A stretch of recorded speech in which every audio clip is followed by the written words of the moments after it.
And welcome to my channel Mohini speaks. मैं बात कर रही हूँ साध्वी कुमारी का। आज हम बात करेंगे मड़ मास या पुरुषोत्तम मास या अधिक मास के बारे में। ये जो पुरुषोत्तम मास या अथवा अधिक मास या मड़ मास इसको कहा गया है, ये क्यों कहा गया है और इसका रीज़न क्या है और इसमें क्या होता है क्या नहीं होता है, और सबसे बड़ी बात है ये चीज़ आती क्यों है हमारे जो पंजिका में, जो कैलेंडर में। तो ये जो चीज़ को समझाने के लिए मैं यहाँ पे हूँ। आप अगर पूरा वीडियो देखेंगे, अगर कोई नए आए हैं तो प्लीज़ इसको लाइक सब्सक्राइब करना ना भूलें। अगर आपको कोई भी जानकारी नहीं है इस मड़ मास के बारे में तो आप इस वीडियो को पूरा देखिए। इसके अंदर मैं आपको सारे सूचना देती जाऊंगी जिसके थ्रू आप जान सकते हैं आपको क्यों नहीं करना चाहिए, क्यों करना चाहिए, क्या नहीं करना चाहिए और क्या करना चाहिए। फर्स्ट ऑफ ऑल मैं ये बता दूं, जो ये मास शुरू होता है इस साल 2020 में, ये 18 सितंबर से लेके अक्टूबर 16 तक होता है। ये महीना जो आती है इसका रीज़न ये है कि इस महीने में हर प्रकार के आप कोई भी अच्छा काम करते हैं, जैसे हमारी शास्त्रों में, पुराणों में वर्णित श्लोकों से हम देखते हैं कि इसमें हर एक काम वर्जन करने के लिए या वर्जित करने के लिए बोला गया है जो कि शुभ काम है। जैसे आपको गृह प्रवेश हो गया, जैसे आप पकड़ लीजिए कोई स्थान घूमने जा रहे हैं, कोई आराध्य स्थान आप जा रहे हैं तो वहाँ पे जाना मना है। आप नए घर खरीद नहीं सकते। अगर आप कुछ कान छिदवाना चाहते हैं वो नहीं कर सकते। अगर आप कुछ अच्छे कार्य करना चाहते हैं, जैसे नया बिजनेस स्टैंड अप करना चाहते हैं, नया व्हीकल लेना चाहते हैं, तो इन सब ये कोई भी किसी भी प्रकार की जो शुभ काम होती है, जो अच्छे काम होते हैं, इसको इस महीने में मना किया गया है। लेकिन इसके पीछे कारण क्या है, क्यों, कौन सी जगह पे, कौन सी श्लोक में, कौन सी शास्त्र में ये वर्णित है, वो भी मैं आपको क्लियर बता दूंगी। इस मास में क्या होता है, सूर्यदेव किसी और जगह पे ना जाकर एक जगह पर ठहर जाते हैं, जिसलिए सूर्य संक्रांति इस महीने में नहीं हो पाता है। तो ये एक रीज़न नहीं है, और भी कई रीज़न है। जैसे ब्रह्म सिद्धांत में हमारा ये लिखा गया है, यस्मिन् मासे न संक्रांति ही संक्रांति द्वयामेव च मलमास शविघ्नयो वशे त्रिमासतमे भवेत्। तो इसका मीनिंग क्या है ना, इस जैसे कि शास्त्र में हमने बताया आपको पहले, जैसे कि सौर्य साल, जैसे हमारा दो तरह का साल होता है एग्जैक्टली। जो सौर्य साल होता है और एक चंद्रमा का साल होता है। जो सौर्य साल होता है, जो सन के ऊपर डिपेंड करके हमारा साल होता है, वो होता है 365 डेज 6 आवर एंड 11 सेकेंड का। और जो चंद्र का साल होता है, जो चंद्र वर्ष हम भी कहते हैं, तो वो होता है 354 डेज और अराउंड 9 घंटे का। तो इसमें क्या होता है ना, इन सौर्य और चंद्र वर्ष के अंदर हमारा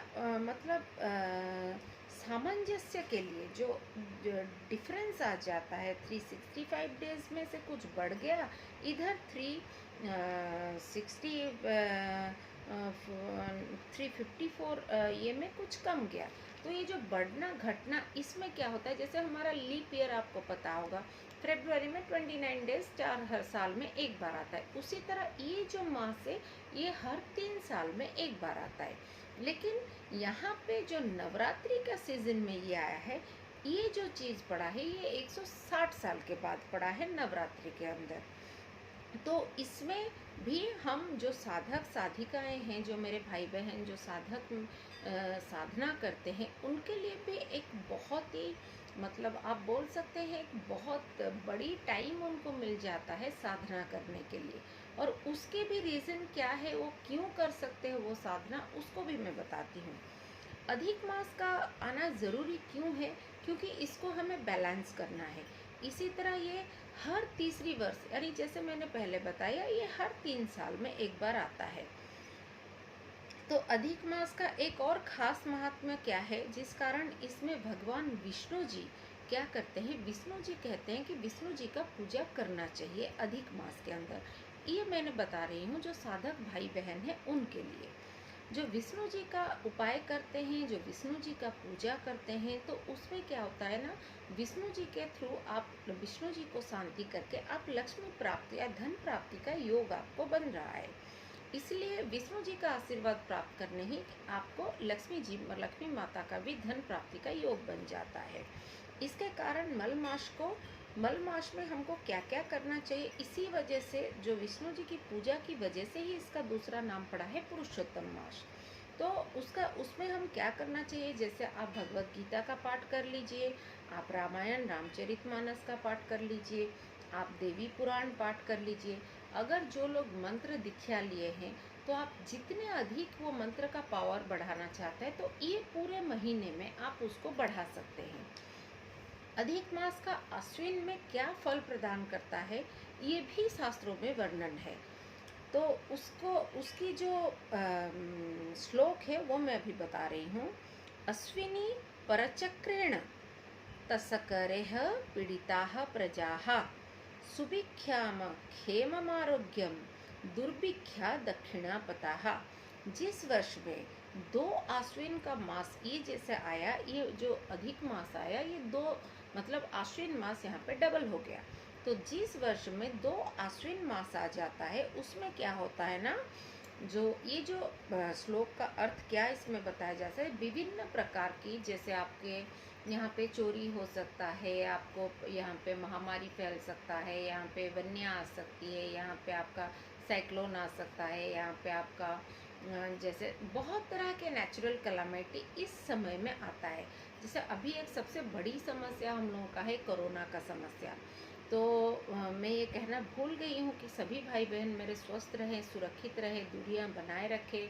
जो सैनिटाइजेशन का बोला जा रहा है उसको कीजिए, घर में रहिए, जितना कम संभव है बाहर निकलिए, खास करके बच्चों को अच्छे से ध्यान रखें। तो ये जो कोरोना आया है, में भी इसका भी एक इफ़ेक्ट है। ये जो अधिक मास गिरा है, इसमें ये चीज़ें होती है। तो परंतु उत्तर भारत में क्या होता है ना, कुछ हद तक ये अच्छा फल देता है, लेकिन नॉर्थ भारत में, दक्षिण भारत में जो होता है, नॉर्थ में तो ये अच्छा रिजल्ट देता है, लेकिन दक्षिण भारत वालों के लिए ये थोड़ा समस्यादायक है। तो उसमें क्या होता है ना, जैसे भूखमरी आ गया, दारिद्र्य आ गया, फल की नष्ट हो गया, जैसे खेतों में नष्ट हो गया। तो इस तरह का जो दुर्विपाक, प्राकृतिक दुर्विपाक हम बोलते हैं, नेचुरल कैलामिटी बोलते हैं, वो सब इसमें आ जाता है। तो इसके लिए क्या हुआ है, मतलब एक आखिरी बात क्या होता है ना, कंप्लीट करने से पहले मैं एक छोटा सा आखिरी बात आपको बताने की मतलब चाहती हूँ कि इसके लिए भी एक मंत्र लिखा गया है, हमारा गर्गाचार्य ने लिखा है। अज्ञानय ध्येयं प्रतिष्ठाता च यज्ञो दान व्रतनी उह वेदवर्त वृषत्सर्ग चूड़ाकरण मेखलाः ग्रामना देवतीर्थांग विवाहम अभिषेचनम यहम च गृहकर्माणि माला मासे विवर्जित। मल मासे विवर्जित मतलब मल मास में जो क्या क्या जो पहले हम बताए कि क्या क्या नहीं करना चाहिए, तो ये उसकी डिटेल है कि क्या क्या नहीं करना चाहिए। जैसे हमने बोल दिया, शादी नहीं करोगे, व्रत घर जो होता है, व्रत होता है ब्राह्मण लोगों का, वो नहीं करना है, देव प्रतिष्ठान में आपको नहीं जाना है, नवग्रह का जो नया घर है तो उसमें प्रवेश नहीं करना है, नई भूमि नहीं खरीदना है, किसी भी प्रकार का आप शुभ कार्य इसमें नहीं करना है। तो इससे क्या होता है, ये चला गया संपूर्ण मल मास के बारे में। इसके बारे में बोलने का और एक भी मतलब क्या है, ये मल मास, ये जो 160 साल के बाद गिरा है इस 2020 में, ये इसका जो डेट हमने बता दिया, जैसे कि 18 सितंबर से लेके अक्टूबर 16 तक जो ये आता है, उसके बाद अक्टूबर 16 के बाद 17 से हमारा शुरू हो रहा है नवरात्रि। लेकिन नवरात्रि उसके बाद ही होगा, लेकिन पितृपक्ष तो समाप्ति हो गया है, तो उसके बाद इसी महीने के कारण ही हमारा नवरात्रि जो है वो 1 महीना आगे जा रहा है। तो इसको कहते ही मैं अपना वीडियो समाप्त करती हूँ। आशा करती हूँ कि आपके मन में अगर मलमाश को लेकर या कोई डाउट है तो आप मुझे प्लीज़ कमेंट कीजिए। अगर मेरे चैनल को लाइक सब्सक्राइब नहीं किए हैं तो प्लीज़ लाइक सब्सक्राइब कर दीजिए, ताकि आगे जो इसके रिगार्डिंग जो भी आपको जानकारी मैं अपलोड करूँगी तो आपकी नोटिफिकेशन आपको मिल जाएगा। Thank you.